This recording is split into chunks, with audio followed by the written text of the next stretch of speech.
It's been a while. So dugay na jud ko wala kagwa-guwa diri sa balay mo. So ang ubra ko ne magwa ko. Bisensya ko kay misis nga mapahugas lang ko motor. Kag hambal ko sa iya. Hugas lang wala na iban.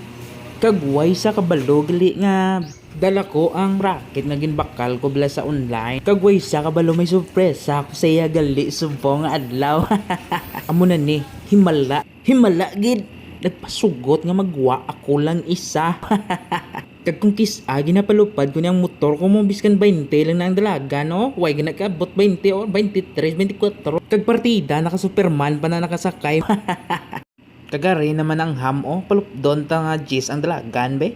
Kung way ka mo kabalo, ang ginistara namon, damo gid nga ham ya. Kag bangking nga 360 degrees Celsius ya. Nga ang dalagan mo 41 lang.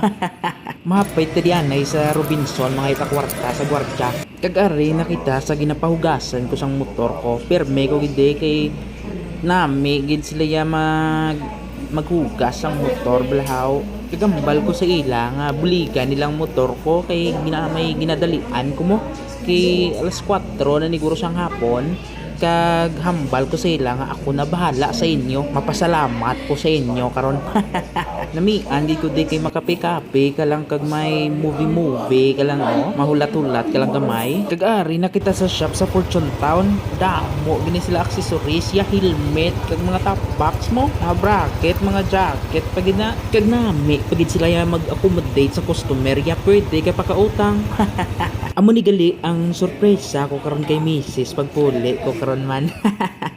So ara natakod na niya. Nami na ni pwede na niya travel. So amo lang to damo nga salamat.